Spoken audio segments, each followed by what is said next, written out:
Oh, we are live. All right. Oh, look at that. Yeah, hang us out to work today, motherfuckers. Welcome to Keyboard Warriors. My name's Eddie Law. Just right, Kirby. Just about my friend from the East Coast. Would you like to introduce yourself, sir, and give out your social media stuff? Yeah, bro. It's Tev Talks MMA. You already know. I just be getting high, tweeting on fight nights and shit. Random opinions, same old shit. Yeah, at Tev Talks MMA. You come fuck with me. It's lit. All right, there you go. Brett, first time on the show. Appreciate you joining us, man. All right, so let's talk about this last weekend. Bellator 222.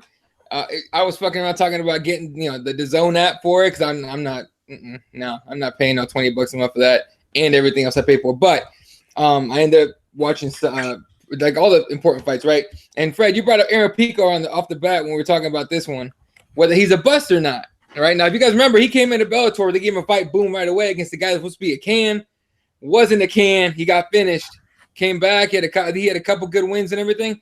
And then this last weekend got what did he get? Was it knee to the head? I know he got knocked out. Yeah, he got knocked out. So Fred, your thoughts? Is he a bust? Is he a bust? I mean, look, yeah, he is. Mind you, he's 25 years old. He's still young. I am 25, a little older than I thought. Actually, I thought he was like 22, 23. Look, he was being billed as the next big thing, right? Everybody and their mama was talking about how talented this kid was. And he's now what, 2-1 or 3-1 in Bellator? 4-3. But what in Bellator though? 2-2? 2-2, something like that. I mean, yeah. Listen, he ain't what they thought he was going to be, Jack. So, I mean, you have to label him a bust. Now, whether that's his fault or whether he doesn't have talent, those are different conversations. Obviously, the kid's got talent, and I think that Aaron Pico should be getting the Dylan Dennis and the MVP treatment. Dylan Dennis was fighting a guy that clearly he was way better than. I think they need to do that with Aaron Pico, man. Lob him a couple softballs, for Christ's sake. In boxing, you get like 32 fights before you fight somebody that's got any kind of real talent. And that's when they know you're really good because you need that ring time or cage time or what have you. You know what I'm saying? So, like, is he a bust? Yes. But I wouldn't write him off, per se. Damn. What, Jesse? What? No, like, okay, so I think this is the growing pains of somebody kind of like a Brock Lesnar, right? Brock Lesnar kind of had the same deal where he got into the UFC and he was a little they expected a lot out of him way too quickly, right? Even though he did, basically like they threw him in the deep end and he kind of sank for his first fight, then he came back and kind of started swimming a little bit better, right? But they still tiered him off in his competition, eventually getting him to a title. Aaron Pico, I think, is just suffering from the problem where he's too hard-headed. And even though in this fight, Fred, you got to admit, in this fight, he was doing everything he was supposed to be doing. He was using his wrestling. He was really utilizing, kind of his boxing a little bit better, but more efficient. He was a smarter fighter. He just got caught. That happens. I think the good thing also is that now he's training at Jackson's, which is a camp that we know definitely can create these guys and lead them into that realm of being tactical, utilizing their skills the best possible way, and actually creating these pretty good champions. I think we're just a little early on him. I kind of agree with you, giving him the kind of Dylan Dennis, tomato cans. What was the girl fight, the Laredo or something who fought a Hooters girl? Hooters girl. Get him like a Chippendale dude or something. One of those guys. Looks good coming off the bus, probably can't even fight. Just give him something to build him up. I agree with you. I don't know why Bellator kind of is doing this to this kid, where they gave him a really good fighter his first fight, and now they gave him this undefeated guy, 12-0 with what was it? I think he had like a 14 or 15 amateur record undefeated. Mm-hmm. So I mean, this dude has like almost 10 times the fight that Aaron Pico has, and he they expected him to be okay in that fight. Like, I think they're expecting way too much of this kid, and I think they need to pump the brakes. I think initially putting him on the prelims was a good idea. A great idea. Not a lot of pressure on him and stuff.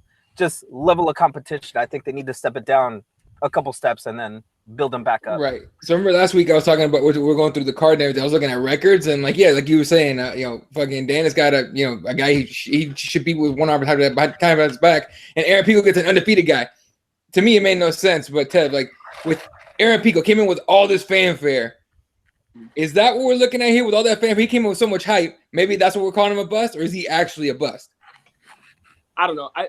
I think what Fred said is kind of right. Like the expectations were set so high that like he is a bust, like just by what the expectations were for him. And I also think kind of the hype that the community has and the people that are following the sport have for him also kind of forced Bellator's hand with the matchmaking. Like, right. Like we're expecting him to be a world beater, so you got to be a world beater. That's what we want to see.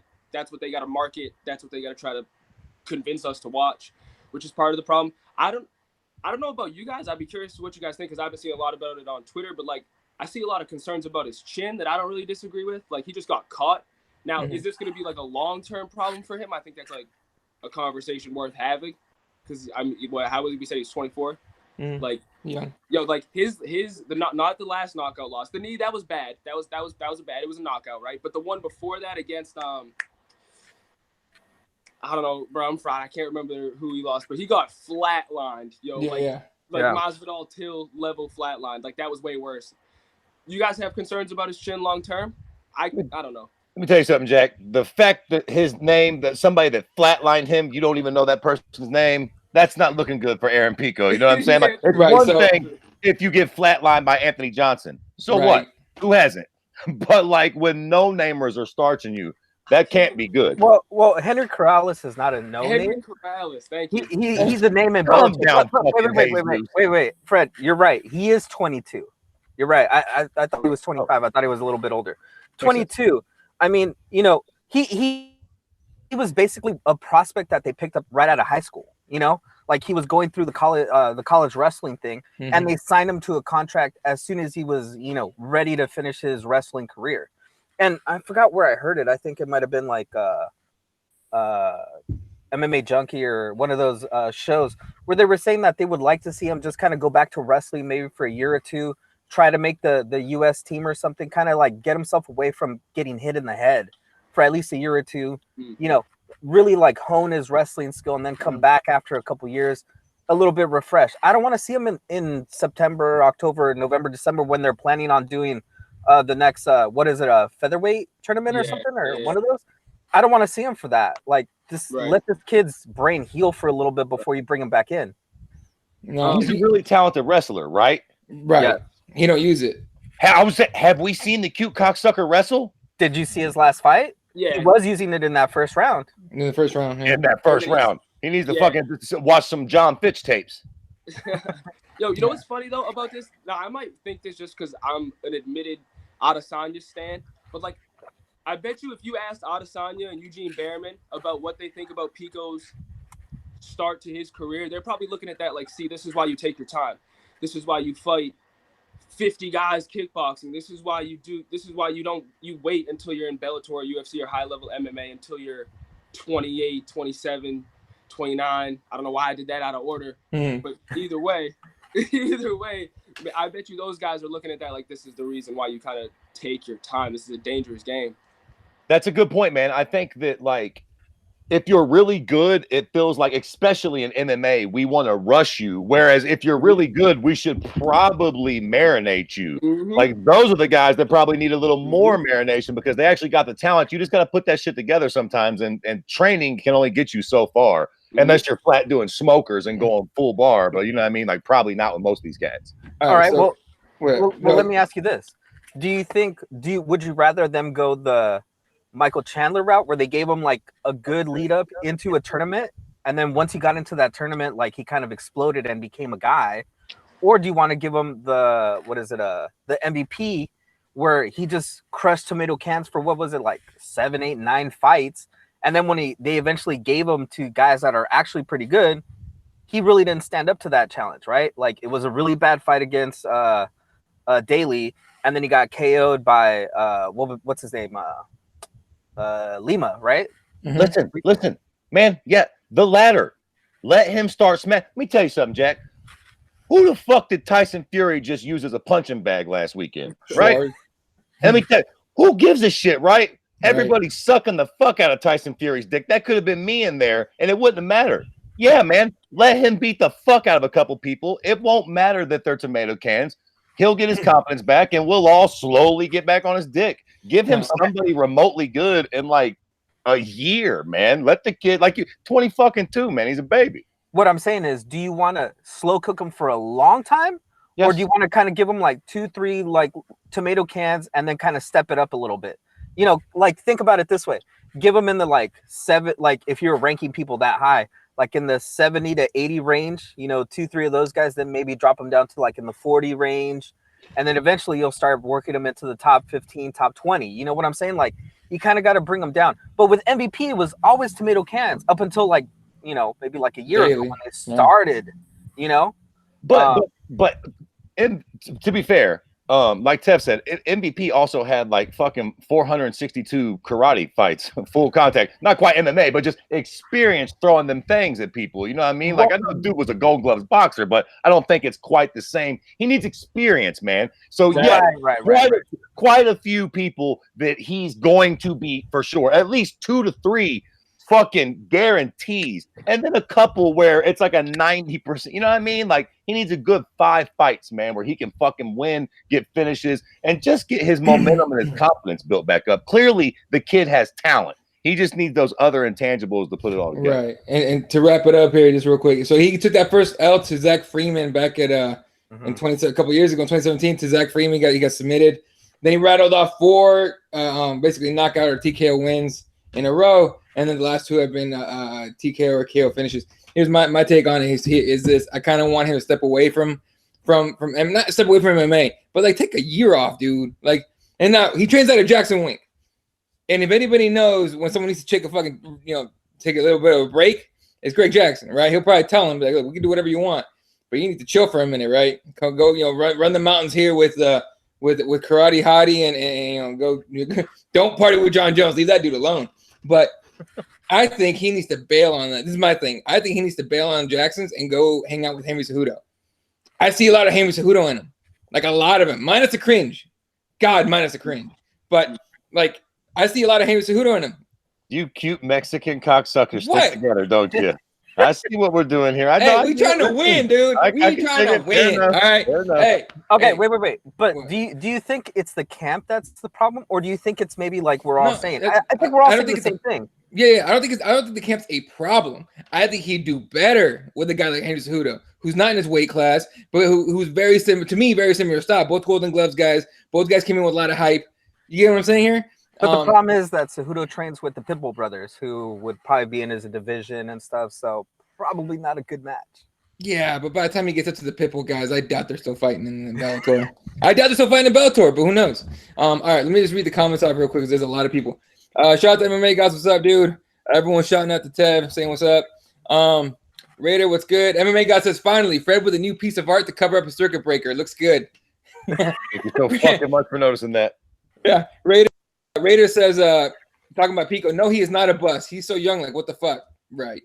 MMA guy says, Bellator has had a hard time fighting in fights, so he's forced to fight killers on a big stage. Still lots of potential. 100%. Nah, that's BS, though. Why? I mean, I think it was Luke Thomas that says, for the right price, anybody will get in there. I'm sure if Bellator came up to Fred or you or me or Tev or anybody and, you know, laid down a bunch of hundies right in front of us, it was like, hey, go get in there with, you know, Aaron Pico, anybody. I mean, they put enough hundreds in front of your face. You're going to be like, yeah, okay, I'll take that meeting. Listen, I know I was talking shit about the kid just now, but they got to put a lot of hundreds in front of me before I let that little motherfucker beat on me in public. Okay, but I think that's the problem. I think they're trying to underpay some of these guys that are trying to, you know, that they're trying to get. And I think, you know, they're like, well, we'll give you 500 and 500 if you beat Aaron Pico. I don't know if we've seen the money that they're paying these guys yet. I haven't seen it yet, but I'll look at for it at some point. All right, what's up, QC in the house here. Dave Mann, what's up, dude? If you guys haven't followed Dave Mann yet, it's at Meme Amusement on Instagram. Hit that motherfucker up. That shit's funny. MMA guy says apparently Bellator has been trying to get Pico cans, but nobody would take the fight. I'm with that, honestly. That's probably what it is. And plus, he probably on top of it, he probably says, he's like, no, I don't want cans. Because he's the proud guy. He took a 12-0 guy. You tell me you can't find a guy that's like, to fucking maybe upset the kid. Like, come on. Jesus says Pico needs to fight people on his level of experience. To be honest, his last opponent was a fucking beast. Yeah, people sleep on these guys. They're still professional fighters, man. I need to chill. All right. I have no ill will towards the girl. I think she's cool and everything, and she definitely should have stuck to boxing. But Heather Hardy getting finished in the first round, with all the hype that she's trying to make up for herself, I'm like, dude, no. Can we just give up on this fucking decent looking broads thing in MMA too? I mean, so what? It's a lot of these broads are looking like, but who gives a fuck, man? I know. I'm with you. Like, I'm a little numb to it. Like, so what? Heather Hardy looks like a broad that used to do porn. Big fucking whoop. Like, she didn't make it in MMA. No big deal. Like, people are so surprised. Like, I'm over that shit. Like the Paige Van Zandt and shit. Like, don't get me wrong. I'm not saying that she ain't got talent. I'm just saying like that just because she's cute. Shit like the Hooters broad. Come on, man. Exactly. What is Heather Hardy's actual boxing credentials? Like, I've never actually looked into it. Like, isn't she's coming from boxing into MMA? Like, shit. Don't go asking crazy logical questions now. Like, no man in MMA have ever spoken of that. Like, hey, Jack, can we actually see those boxing records? No, just take it for my word for it. I'm really good at it. We all like, I didn't know that she was a champion, bro. You know what I didn't know? I didn't know she was I didn't know she was 37 years old. Yeah. So she's 21-0. 22-0. 22. Mm-hmm. Oh yeah, you're right. It's 21-0 because she has one no contest.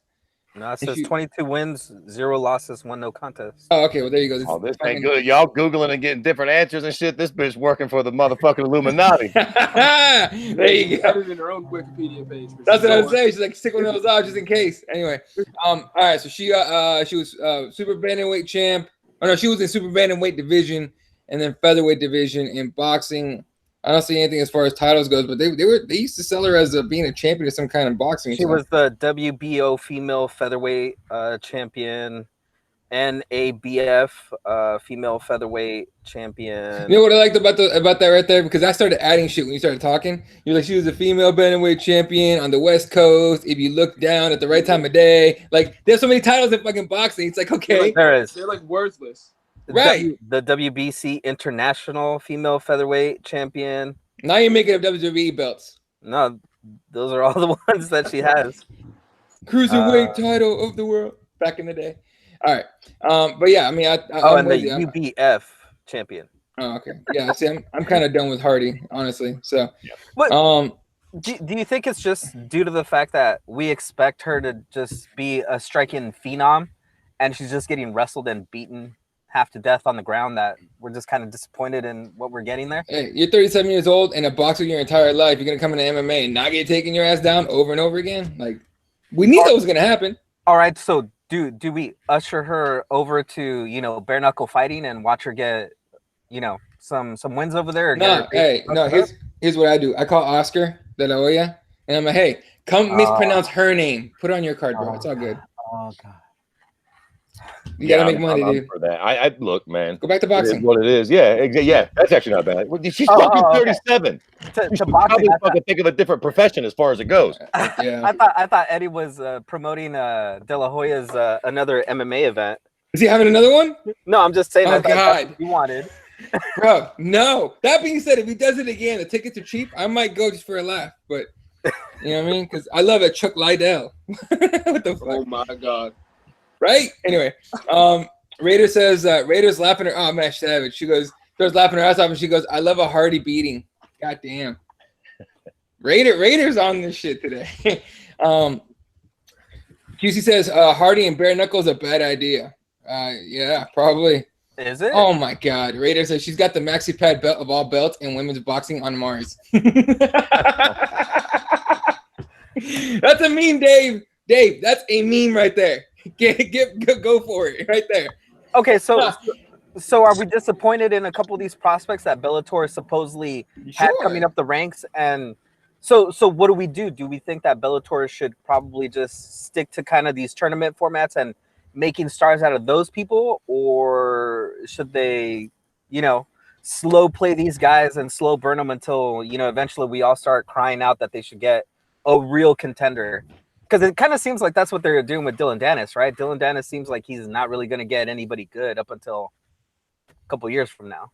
I mean, you win some, you lose some. You know what I mean? It worked out with MVP. It didn't work out with these two. Nah, I don't think they doing their thing. I mean, Aaron Pico could have won just as soon as he lost. You know what I'm saying? Like, we know hindsight's 2020, but it is what it is. Dylan Dennis might go on to submit the next 3 or 4 opponents and become a big draw. So Let's talk about Dylan Dennis then. All right, because I just want to get it over with because I can't stand that dude. Dylan Dennis takes what do you arm bar? I mean, look, and it was a simple arm bar. Anyone who jiu-jitsu saw it, right? And the other dude had no way of stopping it. Like it almost looked like he was like his first day on the mat.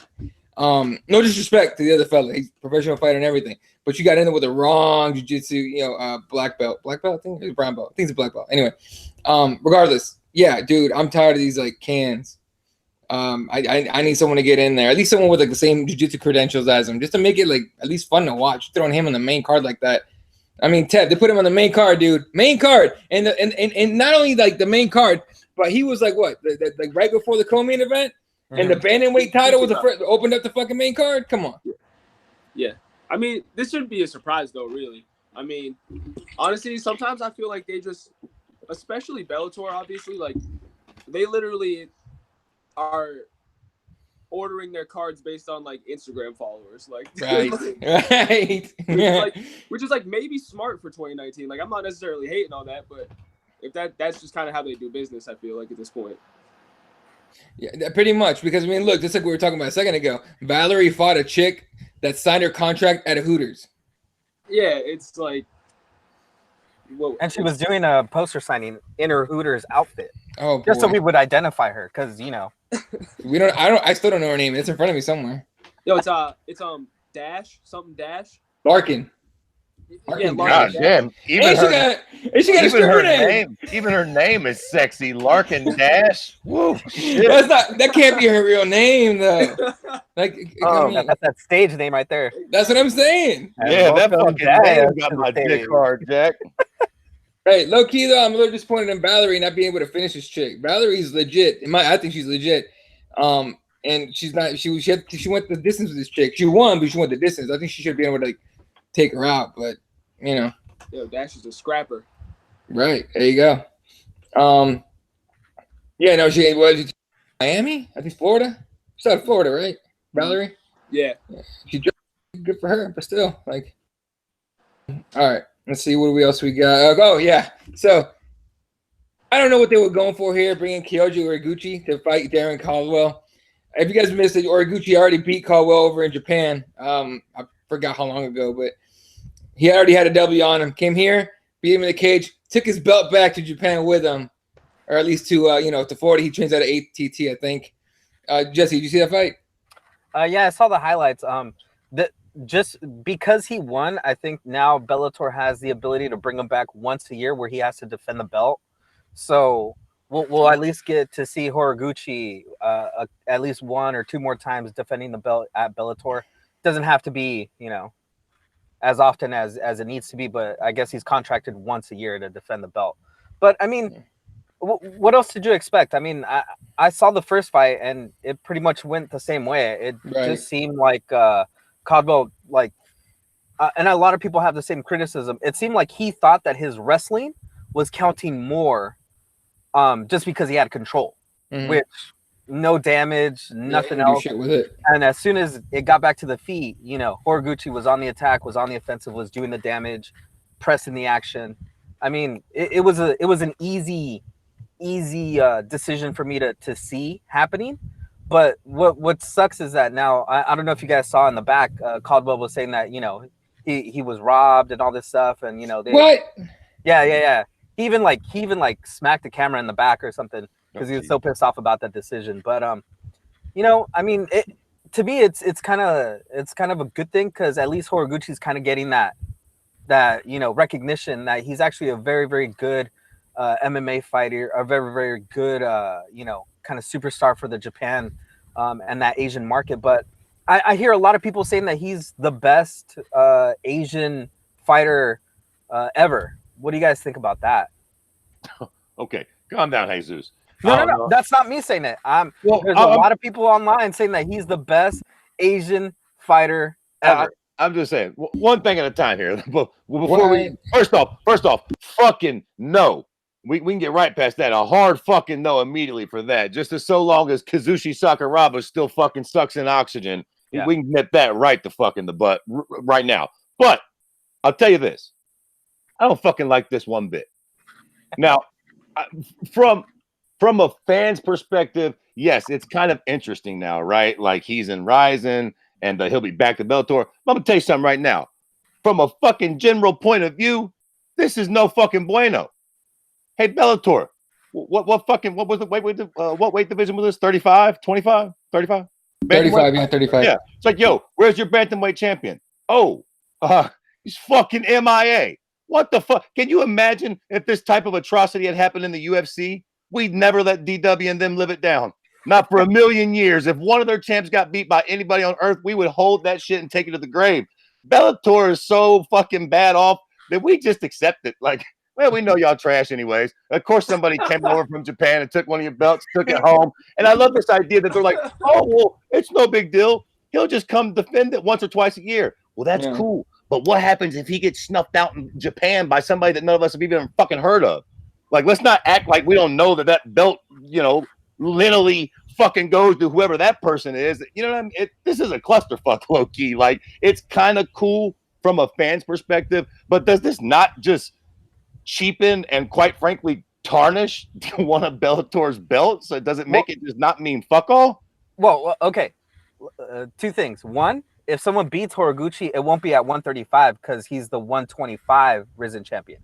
So that's cute. He moved up in like a little weight. I didn't see that. It's cute.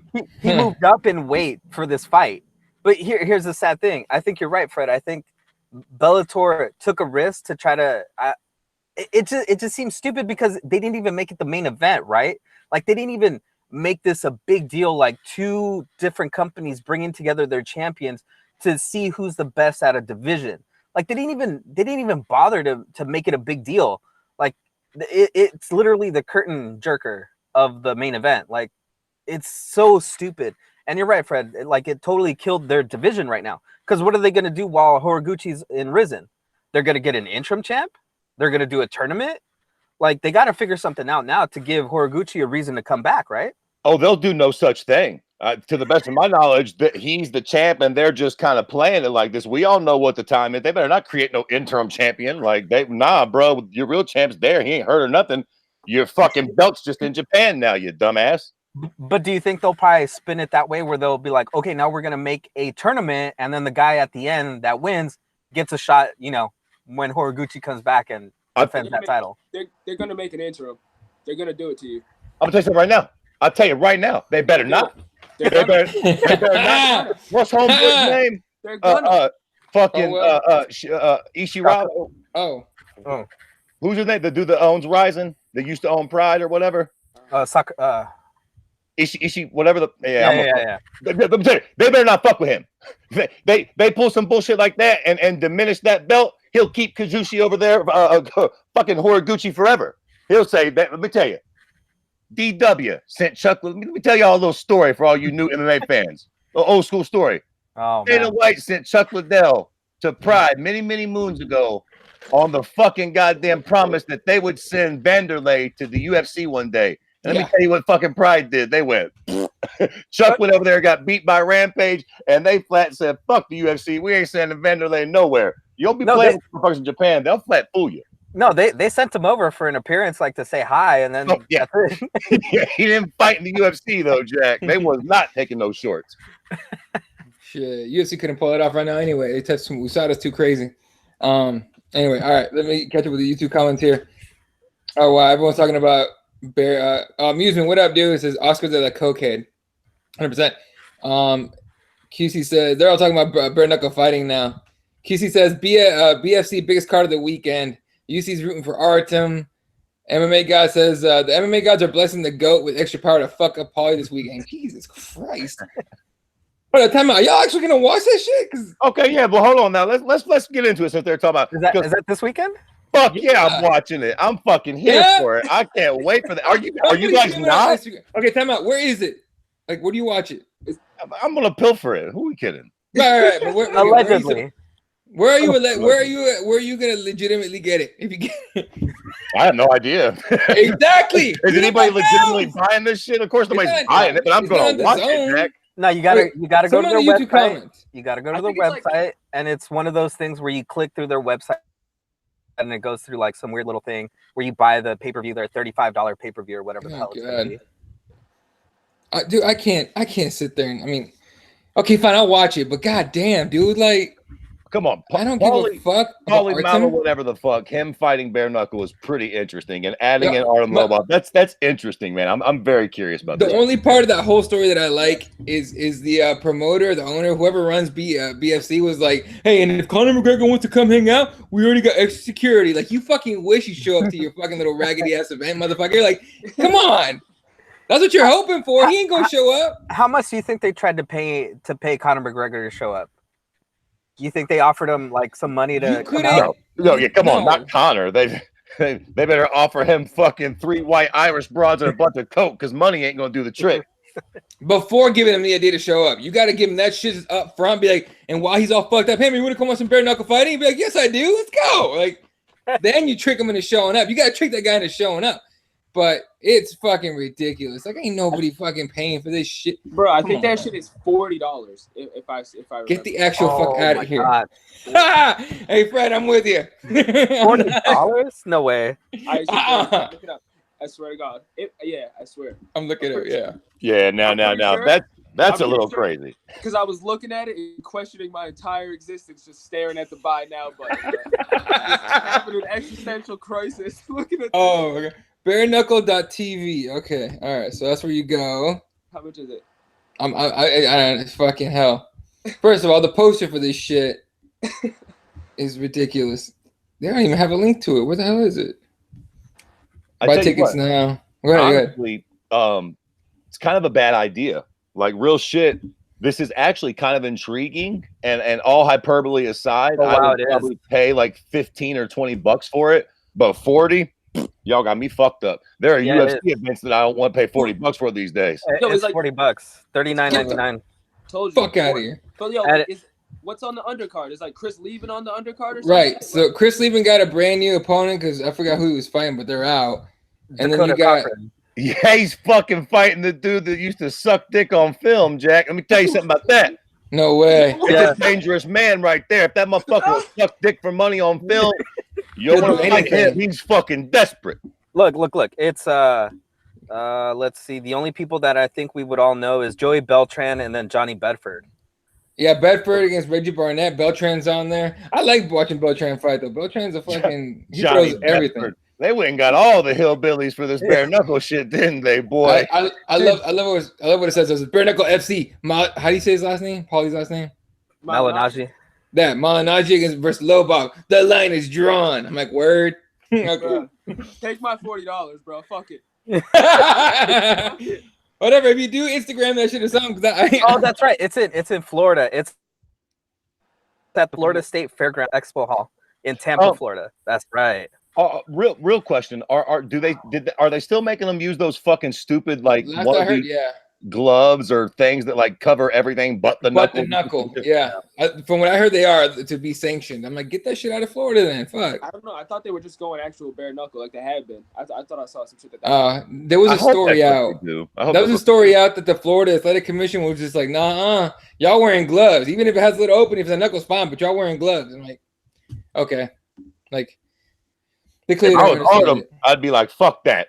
That ain't when I signed up, or I ain't boxing this fool. Y'all better give me my motherfucking bare knuckle shits. Who you think's gonna win though? Dead ass. Bro, I hope it's a fucking double knockout. That's but listen, bro, that's a good question, honestly, man. Honestly. I mean, look, obviously, Paulie's a way better boxer, right? So it comes down to, A, is Paulie going to shatter his hands? Mm-hmm. Or B, is Artem going to be able to use the dirty boxing and the just sheer pain endurance to kind of outlast him? I'm going to say like it's the fucking GOAT, right? I guess I think Artem Lobov he at least has the advantage in this fight, right? Like, just because fucking pretty little Paulie's been boxing in the ring with his big clown gloves, this feels like I just don't see how Paulie's hands don't shatter immediately. I'll be all bullshit aside. I'll be super interested to see what Paulie's strategy is. I wonder if maybe he'll attack the body and try to use his head movement because he's not a fucking idiot. Listen, one thing about that fucking disgusting prick, he's smart. He knows the game. He's got to know he's going to fucking crush his hands if he punches that fucking hard Russian's head. Sure. Yeah. You know what I mean? So I'll be interested to see how he comes at this. It is intriguing. Wow. Bellator just fought in huge fights too. He's fought in boxing super fights against like literally the greatest of the sports. Like I had when I had DAZN, I went back and watched a few of the shits and watched a few shits on YouTube. Yo, he was in his time. He really was nice as fuck. Like but he fought in some huge fights against huge names, and he lost. But he really wasn't getting blown out. Honestly, when you go back and watch those fights, he was scoring, just not enough or getting hurt. I mean, I do hope he loses, kind of, but look, if it's like, they go to decision, right? If it goes up or no one's knocked out, they go decision. Yeah. Okay, if it goes decision, I would like Paulie to take it because then I could just be like, he won by decision, fuck off. But if it's like a massive knockout, I'm not gonna bullshit. I would love to see Artem win that. Okay, I want to see him with a microphone going choo choo and shit like that because I like funny. God. I will take funny out of a nonsense fucking event like that. I will take funny. Okay. Hell yeah. I can't take it serious. I'm not taking it serious whatsoever. You're not getting enough funny with the ex-gay porn star fighting freaking Chris Lieben. That's not funny enough for you. That's not. This is a card you got to be stoned for because that shit's hilarious. If Artem sleeps, Paulie, Twitter's gonna explode. Oh my God. Twitter's gonna explode. If he just catches him in the fucking clinch and just fucking Paulie's out, hands up, Twitter's gonna explode. Oh my God, dude. It's gonna be some bullshit thing like Paulie's gonna break his hands and they're gonna throw in the towel or something stupid. It's gonna piss everybody off. Watch. That will piss me off. Why 100%. My man just jinxed the whole shit.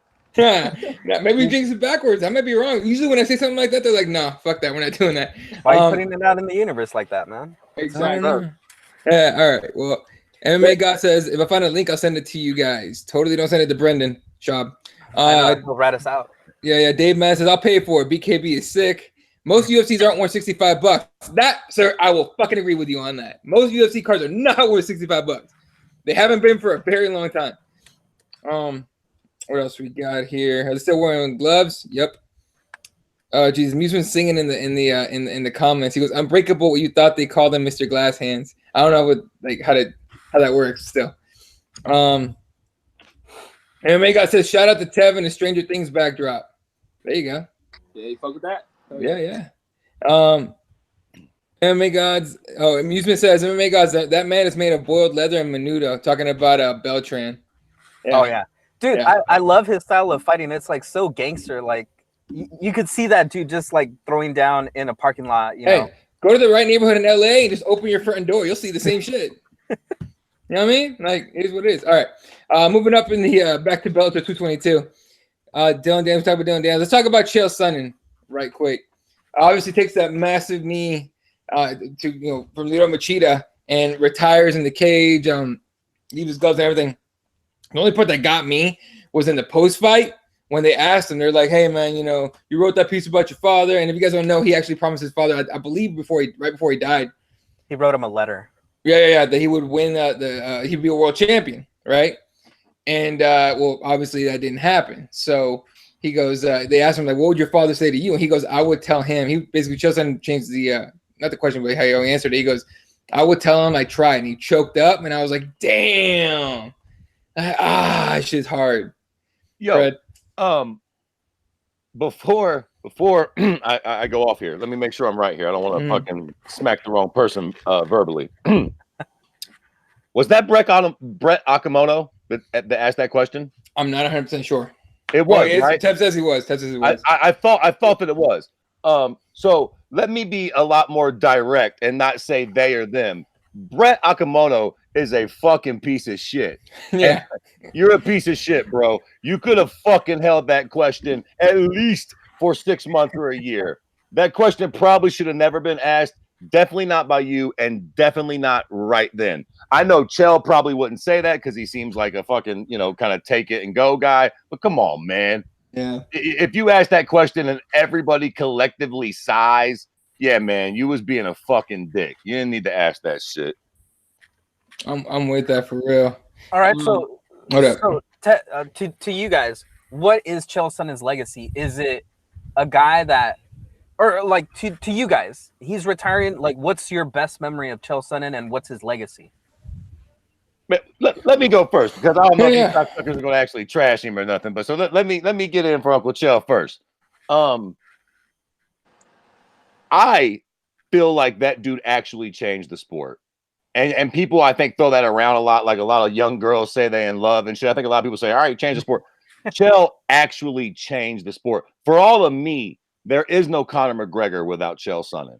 He literally kind of invented trash talk. There were people that trash talk before him, but not like him. Nobody understood, in MMA at least, how to sell a fucking fight, how to not really be like literally not believe any word of what you're saying and create a rivalry where there is none.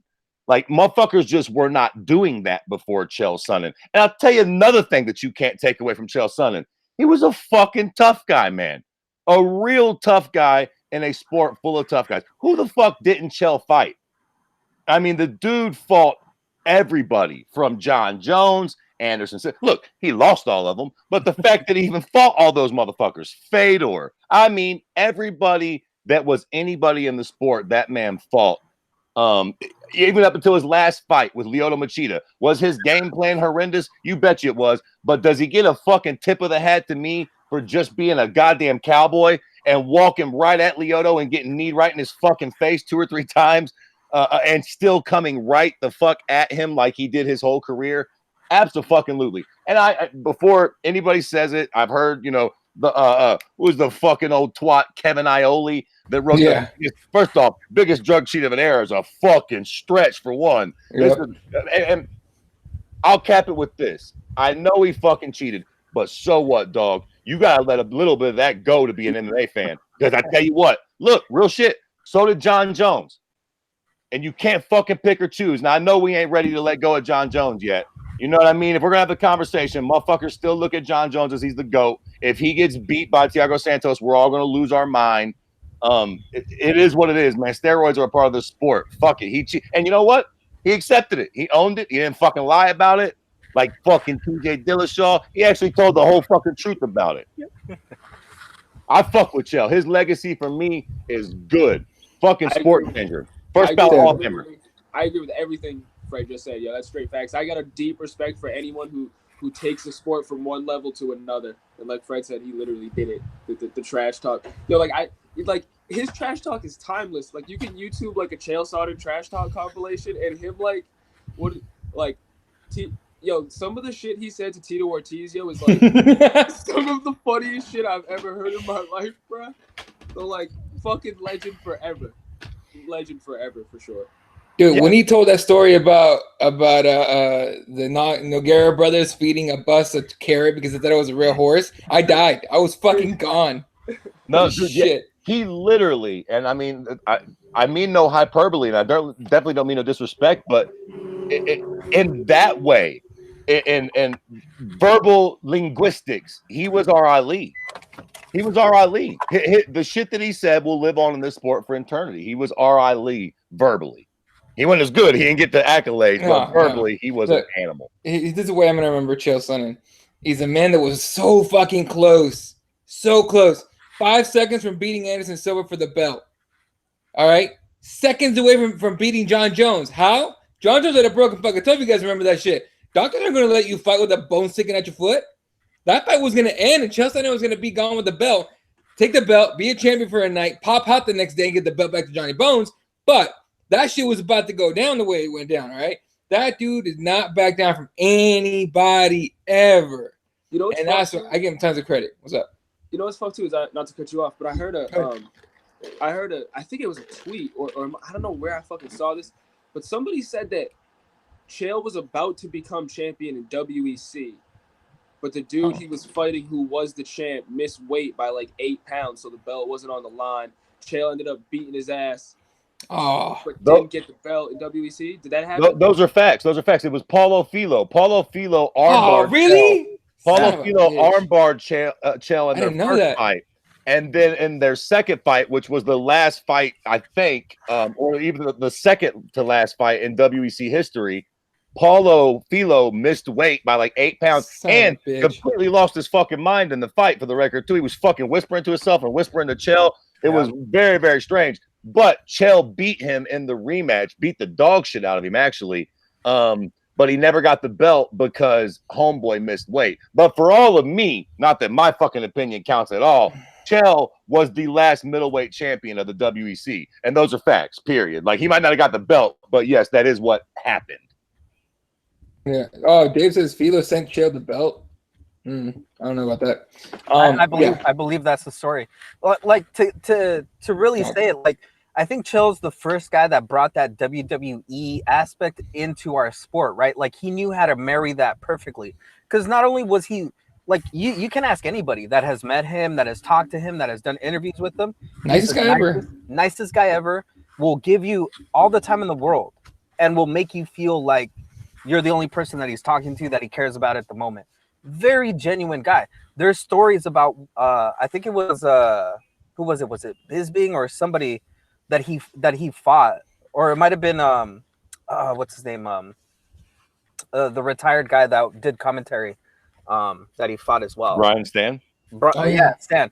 I think it was either him or somebody else where they got injured, and Chael Sonnen offered to pay, and actually did pay for the surgery that they needed to have. Like, there's a lot of stories out there in the MMA community where, you know, other fighters, you know, were going through hard times and Chael Sonnen stepped up, didn't even want the accolades. Like, he just was a real dude that just wanted the best for everybody. And, you know, it's what Fred said. His legacy is that he changed the game completely to be the nicest guy to the fans, to give the fans, you know, the experience that they wanted, and to be the guy that brought the fans to watch him either to get beat up or to win these fights, you know, because everybody cared about Chael, right? Even when he was telling Anderson Silva that he was going to smack his, you know, he's going to make his wife, you know, smack her on the ass or whatever, you know, like Teb was saying, these are classic things that we'll always remember, right? It's like things that like are just there forever. So, I mean, I hope the UFC puts him in the Hall of Fame. But I think for the fans, he's one of the guys that we're going to miss because, you know, he's the guy that originated all this. And, you know, it was ridiculous. You know, one of my favorites was that he was like, you know, I won some government seat or whatever. And then they were like, he's like, by a landslide. And I think it was Ariel Helwani was like, wait, you ran unopposed. He's like, still, I won. Like, you know, like the way he knew how to manipulate all like everything and how he would word stuff and everything is just amazing. So I'm gonna miss that guy very much. And congratulations to a storied career. Yeah. No, and to me, like I always remember how he pissed off an entire country. Like, he knew Brazilians were very touchy, and he just went after him. And then we say, hey, you want to come do tough Brazil? He goes, huh, yeah, I'll do that. Like, dude, really? Like, man, fuck out of here with that. And listen, man, people, it's easy to kind of dismiss Anderson Silva at this point because we've all seen him lose time and time again now. Bro, when Chael Sonnen rather started fucking poking his finger in Anderson Silva's chest, nobody on planet Earth wanted that smoke but Chael.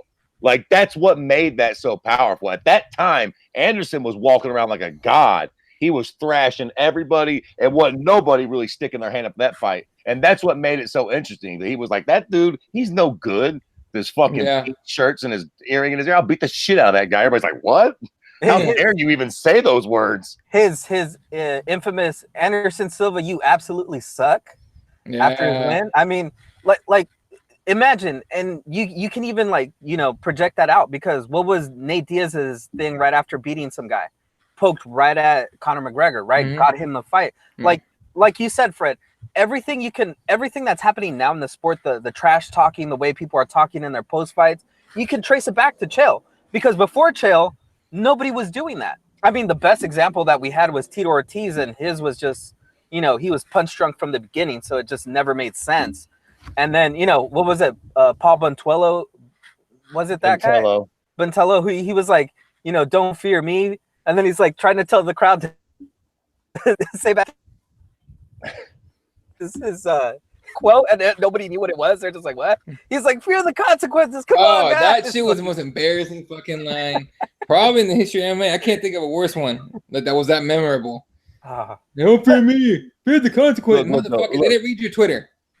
But like, right, to draw a comparison right now, ain't nobody really calling for John Jones. That's what it would be like. It would be like right now somebody coming out and being like, fuck John Jones. That dude sucks. He ain't good at all. I'm going to smack. You know what I mean? Like, even the people that are talking about John Jones, everybody goes, yeah, he's pretty good. He's talented. Even DC would be like, yeah, motherfucker's pretty quick. Like, nobody is just like, fuck him. I want that smoke. I'll smash that dude. And at the time, Anderson Silva was like John Jones. Nobody was talking like that about Anderson but Chael. Yeah, Chael had the balls to fucking do that shit. All right. And then real quick, main event. Main event was Rory McDonald taking the win over Neiman Gracie. He defended the wrestling very well. I thought he was gonna get taken down and submitted pretty quick, and no, Rory held his own, actually won the fight. So real quick thoughts on that, Jesse. I still don't know how that's gonna turn out for Rory. I mean, it just seemed like he was there, but it was listless of a performance because I thought that he could do a lot better in that performance and actually finish Gracie. But you know, I don't know. I mean, Neiman Gracie, he looks like he's very talented, man. Although he had the opportunities to finish him, it just seems like Rory had the right idea of avoiding, getting submitted. But I don't know, man. I think Lima is going to give him, a beating that might retire Rory after this. Mm-hmm. That's interesting. I thought Rory kind of fought a very confident fight. It seemed like he knew he was just better and more experienced than Neiman, and knew that, like you said, he could stuff the takedowns. Knew that he could actually defend the submissions. Wasn't afraid of the jiu-jitsu threat from Neiman. I think though, if he takes that same approach against Lima, it's going to be severe consequences. It's going to be a coming to Jesus moment if he goes in there like overly confident against Lima. I don't know. Yeah. I agree. It was just like an uninspired performance, I guess. I don't know. Yeah. Confident yet uninspired, I guess, in the same breath, if that makes sense. I don't know if I put too much faith in Rory or just not enough in Gracie's at this point. Right. But I was hella impressed with Neiman Gracie too. I guess Gracie's have just been trashed for so long for all of me. I just thought he was going to go in there and get a beating. Like, yeah, you look kind of cute. Like Ed Ruth, that's cute. Fucking the Red King's about to throw a beating on you. And when Rory just didn't, I mean, he won the fight, but like I was kind of surprised he didn't beat the shit out of him when they were on the ground. I mean, I know he's a Gracie and blah, blah, blah, but Roy McDonald's a fucking goddamn MMA veteran who's been in there with the best fighters on planet Earth. You know what, though? I think with him, he's a different guy now. He said it himself. He's like, I'm not the same guy. He's a different Roy McDonald. Yeah, clearly. But yeah, it is what it is. I do think. All right, quickly, let's get off this because we got to wrap. Or we're gonna talk about Greenville, other shit, and wrap up. Who do we think wins the tournament? Douglas Lima or the Red King? I'm going Douglas Lima. Fuck that Jesus Rory. I ain't down with Jesus Rory. No, I'm taking Jesus Rory, and it's not going to be entertaining at all. Tev, I like it. I like the pick, but I'm gonna go Lima. Lima's a dog. All right, Jesse. Yeah, Lima. Damn, I'm the only one out this time. Usually you're the odd one out, Jesse. What the fuck? I think it's that lack of confidence in Rory's ability to be a grinder. Because to win that fight, you have to have that Rory that fought against for the title at the UFC against Lawler. That's the type of Rory you need for that fight. He needs to be a grinder, just a grimy, nasty fighter. And I just don't think he has it anymore to do that. Yeah, I was gonna say. I mean, we don't have enough time to talk about it, but that man that he was that night stayed in that cage that night. He was never the same, ever the same. Real quick on the YouTube comments where we talk about UFC Greenville. I can ever get my fucking paper. All right, here we go. Everyone's talking about LFA coming to Phoenix. Oh yeah, he's going to be actually. A guy I know is actually fighting on that card. Anthony Burchak's fighting a guy that everyone's talking about, Noelin Hernandez, and apparently Dave Mann's pretty high on him, and so is Raider. So I might actually go. I'll let you guys know if I end up doing that. I got a lot of things going on, so we'll see. All right, UFC Greenville this weekend from Bon Secours Wellness Arena, headlined by Hinata Morikano against Chang Sung Young, Zombie, and Korean Zombie. Co-main event: John Lineker vs. Rob Font. Brian Barreno against Randy Brown, Andrea Lee against Montana de la Rosa, and Kevin Holland against Alessio de Chirico. Prelims. The prelim card has Ashley Yoder on it. Who else we got on there? Everyone with Luis Pena. Luis Pena, Andrew Ewell. What's up? Dan Ige. He's another guy that everybody should look out for. Eric Spicely's back? Mm-hmm. No shit. Did we sign Eric Spicely? Mm-hmm. Okay, man. Whatever. And then Molly McCann's on there, who's a brawler of a chick. So, all right, let's just talk about the main card real quick, or the main event, really. Another McCann against Korean Zombie. Fred, what'd you take on that? Yeah, I mean, this card is it's got some good fights. It just don't got a whole lot of sexy names. You know what I'm saying? I love this fight though, and I like Korean Zombie. Come on, like what the fuck, right? Yeah. Like, I mean, the fight itself will be a good competitive fight, but I think for rating sakes and for fucking just sexy matchups in the division, I think we all kind of are leaning Korean Zombie. Like I think that's the general public feel for this fight. Like super exciting guy. Had that fucking weird thing with his fucking government and military where he had to fuck off for 2 years and like go be in the Marines in South Korea or some shit. But like, I'm glad we got him back, and I'm fucking super interested to watch him fight. But I like Korean Zombie in this shit too. All right, Jesse. No, I was just looking up Moicano's record because I'm trying to think if I'm thinking of the right person. What? I think this is gonna be no. I was just making sure that it was the guy that I was thinking of. But yeah, I agree with you guys. I think Korean Zombie's a really talented guy, but I just don't think that he has enough to beat Moicano.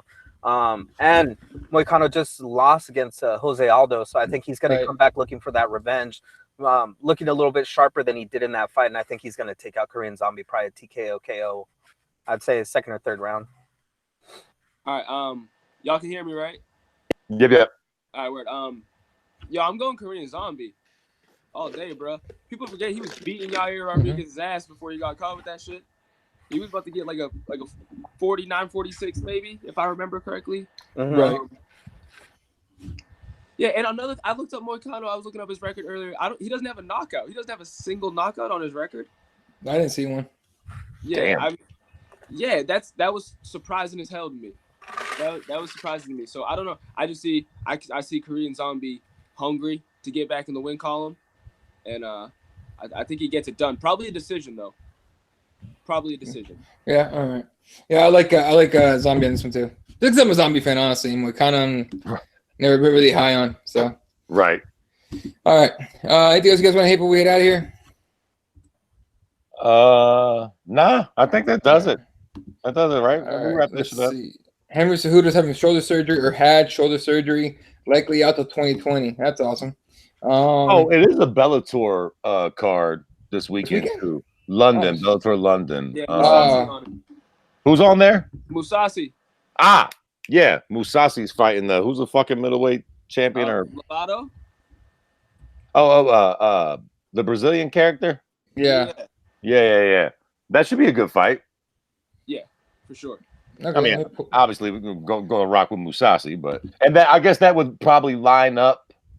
Well, no, I guess that's 85, so it wouldn't line up a rematch with well, they could do whatever the fuck they want in Bellator, though. Right. They could do the rematch with Lyoto and Musasi. They should do the rematch with Lyoto. Yeah, I'm here for that. Yeah, that's a move. All right, Giga Musasi against Rafael Lovato Jr. for the middleweight title. Melvin Manhoef against Kent Kalpinen. Hey, heavyweight. Yeah, and then Aaron Chalmers with Fred Freeman. And let's see if any names pop out in the prelims. Not necessarily. So, is that Friday or Saturday? That one, I think they're both the same day. So Saturday. I think they're both on Saturday. Dual event, Bellator London and Bellator 223. And yeah, I think it's the same day. I'm not 100% sure. If anyone in the comments knows, do it. Have a good one, Raider. I think they're the same day. So, and then in the 223 card is Paul Daly against Eric Silva. Hopefully, it's Eric Silva with some steroids because that guy was fun to watch. The other guy was not. James Gallagher against Jeremiah Labino at a catchweight at 140. Fabian Edwards is on the card. Charlie Ward, Mike Shipman, Justin Moore. I mean, look, it's a full day. Yeah, it's in the same day, Saturday. It's a full day MMA, dude. Fuck it, and especially if you have the zone. The only problem I have with that is I'm pretty sure the Bellator London is going to be on tape delay. So that shit blows. Yeah. But I don't know. We'll see. What's up? I was gonna say you're not gonna mention our favorite person in the whole wide world accepting a fight and returning on July 13th. Who? Juliana Pena. Oh, dude, I didn't want to bring that up, dude. What the fuck? All right, so Juliana Pena stepping in for Sarah McMahon, who fell out of her fight. Who's she fighting? Nico Montano. Oh God, Nico's fucked. As much as I can't stand Juliana Pena. Ooh, Lord, if she's even 75% of what she used to be, it's gonna fuck this broad up bad. This could quite possibly be the most hated women's fight in all Ever. of history, just generally speaking. God, bro. Tev knows. You know, come on, man. Bro, I can't wait for shit like this though. These Yeah. are the fights I get the most excited for, dog. Like, It's true, somebody's taking a beating, and either way, it's going to be good. yeah. Yeah, either way, you'll cheer about something. It's all good. All right. And then MMA, and then bare knuckle boxing, obviously on Saturday too. If you want to spend $40 or take the anti-Brendan Schaub avenue on that one. All right, and don't forget, Combate Americas on Friday. We got our boy Ricky Palacios in the main event. That's right, Ricky's in the main event. And if you guys want to go meet Tito Ortiz, I mean, you can go over there to that event. I'm pretty sure the tickets are cheap. They're always, it's Cali, right? No, it's in your neck of the woods, I believe. Or fuck out of here. That was last week or week before. It's in Texas. I think it's in Texas. Oh no, I'm not. Nope. You couldn't get me to drive an hour to Tucson to go see Tito. You can get me to go to fucking Texas to go to see Tito. All right, come on, man. It'll be fun. Like, I'll just sit there and I won't even ask him questions. I'll just sit there with the recorder, just staying out, just waiting for the stupid shit that comes out of his mouth. Welcome to Las Vegas, California. All right, cool. All right, folks. If nothing, last of the headlines, yeah, Henry Cejudo having shoulder surgery and probably out until 2020. So probably one interim belt somewhere in there. So yay, awesome. And then Dana White just posting on Instagram that he is now in Shanghai for the grand opening of the Performance Institute in Shanghai, aka the reason Watterson didn't get the title shot. That's what I was gonna ask. Did you guys see how everybody's pissed off about him not giving the contract to the guy on the Dana White Contender Series? And his reasoning was because he went for a takedown in the last 10 seconds of the fight, even though the guy looked instead of trying to knock him out. Yeah. Although he went with the kid out of is he out of Stockton? The other kid, the killer. Oh, the guy that is managed. He's at a Nick Diaz Academy, right? Ali Abdelaziz as well. I don't know, but he's the NDA kid. He's there with Tony Diaz and also the guys. You know what I'm talking about? Yeah. He was like, I have to have him. That guy was fun as fuck to watch. This other dude should have won the fight. He pissed blood after the fight. He put it on Instagram and shit. I'm like, bro, you really didn't get a contract? Damn. Listen, I gotta go 5 minutes ago. But can I say, I seen his little disgusting fucking Instagram video showing his little fucking pissy blood. Look, homeboy, you don't knit for a living? You don't make shoes? What are we supposed to do? Feel sorry for you? You get kicked in your fucking body for a living. Pissing blood is a side effect, homeboy. Unfortunately. What the fuck? He was pissing blood. Dana White should have just wrote him a big old check for his little kidneys right there. I don't give a fuck if he was pissing blood. Something. I didn't ask him to be a fighter. At least give him a fucking doctor, goddammit. You know what I mean? So, all right. Let's see. And then what was the other thing? Fucking hell. Oh, all right. So that video allegedly showing Nick Diaz getting knocked out. I don't think it's him. I don't think so either. It really doesn't look like him, to be honest with you. Like, there's like a frame they bring out where it's like it might look like his face and everything, but like physically it doesn't look like him. And Fred's gonna be like, yeah, okay, bro, okay, all right. I'm just saying, it don't look like him. That represent shirt isn't helping you, Eddie. He doesn't move. Hey, time out. He don't move like him. He don't stand like him. His body, the body ain't look like him. Listen, right? MMA's Bigfoot, right? Look, I agree, but all real shit. Here's what we don't know. Okay, right. It could have been Nick Diaz, and if it was, we also don't know what round that was or what that could have been his fifth sparring partner. He could have been tired as fuck. Right. And that other dude could have just gotten the ring. That shit happens all the time. These guys will rotate guys. I'm sure some of our most beloved fighters have gotten the dog piss beat out of them after it's like the sixth round and the six different fresh guys. So If it was him, there's no need to be like, oh, that's what you get for partying and smoking so much pot. Burp, burp, burp, burp, burp. Like, And we don't, everything's out of context, but it did low key look like him in the mug. Kind of, right? I mean, it didn't look like him. I get what y'all are saying. Yeah. But like, Right. So he was snoring on it, and he was real tough. Whoever the guy was, he was knocked out, and then he was back on his feet snoring, talking about what happened. That's some Nick Diaz shit right there. Right. In the YouTube comments, MMA God says that Caposa debunked it like a year ago. It's not him. And Dave Madden did post it and say it was Nick Diaz. So maybe that's what got people talking about it. Good on you, Dave. Well done. Well fucking done, bro. All right. That's good work. All right. Now work on that. On that one other one. Ronaldo Romero was apparently the guy that got knocked out. Yeah. So there you go, folks. All right. Shout out to everyone that hung out with us tonight. MMA Gods Raider was here. UC hanging out. QC. Dave Madden, of course. MMA or Meme Amusement on Instagram. Go check him out. Give him a follow. It's definitely worth it. You gonna give a shout out to Facebook for blocking our page? Motherfuck Facebook. All right, so here's what happens. People were actually asking me just to knock it out really quick because I know Fred's got to go. I post the street fight videos on Twitter, on Instagram, and on Facebook. Here's the problem with Facebook. People get in their feelings, hit that little report button. If they don't like it, it's usually some old motherfucker, whoever, so it's all, they all think they're all high and mighty and shit. It's like, they shouldn't be putting fight videos on here. I did, and it got blocked. So now, not only is the Keyboard Warriors page unpublished, so it's still there, but it's unpublished, you can't see it. But like my actual account, my personal account is blocked for another 4 days. So I got a good laugh out of that. I'm like, whatever, dude. All right, so 99% sure we're not gonna have a Facebook page from now on. So all our shit's gonna go Instagram, even though it's part of Facebook too. So I'm waiting to be blocked on there too. But all should be Instagram and Twitter, and that's probably it. So there you go, folks. Facebook, you'd eat a dick. I think Google Hangouts can eat a dick too, just while we're still on here. But all right, and then MMA God says fuck Facebook. Yep. Anyway, all right, folks. Thank you you guys for having me, dog. I appreciate it. It was a lot of fun. Hell yeah. Yeah, follow Tev at Tev Talks MMA. It's TEV Talks MMA. Hit him up with a follow. Hopefully, it won't be the last time you're on here, bro. Come back anytime. Hell yeah. And then Jesse's at Spawad 1983. Fred is at Kirby_MMA. I'm at Elaw31. And the show's at Keyboard MMA. Shout out to Represent, RepTheWarriors.com, and shout out to Spices Pros and SpicesPros.com. All right. For myself, Fred Kirby, Jesse Bacava, and our boy Tev. Y'all have a good night. Good night, Wilshire.